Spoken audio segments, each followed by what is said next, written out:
আমরা ইতিপূর্বে যে বক্তব্য দিয়েছি সেই বক্তব্য অনুযায়ী যে ফ্লাইওভারটা যে কেন নিষিদ্ধ করা হবে, বন্ধ করা হবে, এই সম্পূর্ণ বলে দিয়েছি। এর কোনো ফিজিবিলিটি রিপোর্ট নাই, এর কোনো প্রাকৃতিক ভারসাম্যতা নাই এবং এটা অনুমোদনহীন এবং এই 30 জনের অনুমোদন শেষ হয়ে গেছে।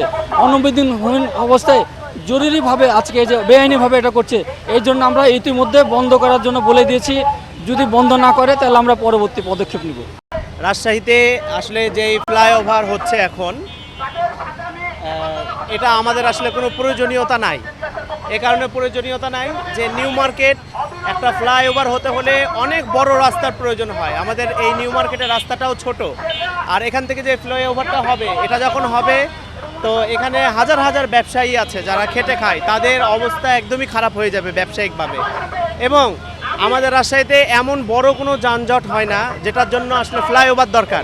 রাজশাহীতে সবচেয়ে বড় সমস্যা হচ্ছে কর্মসংস্থান, আর সেখানে এরকম একটা বাণিজ্যিক এলাকা যেখানে হাজার হাজার লক্ষ লক্ষ মানুষ কাজ করছে, অথচ এর মধ্যে দিয়ে করছে ফ্লাইওভার, যেটা একদমই অযৌক্তিক। এখানে এখন পর্যন্ত এই গত 10-20 বছরে আমার মনে হয় না ফ্লাইওভারের কোনো প্রয়োজন আছে।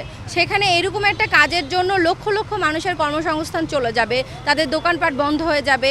যে এই জায়গাটা ফ্লাইওভার আমার জানা মতে হয় 6 লেনের রাস্তায়, আর এটা মাত্র 2 লেনের একটা রাস্তা, যা অনেক বেশি কনজাস্টেড। এখানে ফ্লাইওভারের কোনো যৌক্তিকতাই নাই। আমরা এর আগেও এটা আবেদন করেছিলাম সাবেক মেয়রের কাছে, কিন্তু তারা আমাদের কোনো কথার কোনো গুরুত্ব না দিয়েই আবারও ফ্লাইওভার করার সিদ্ধান্ত নিয়েছিল।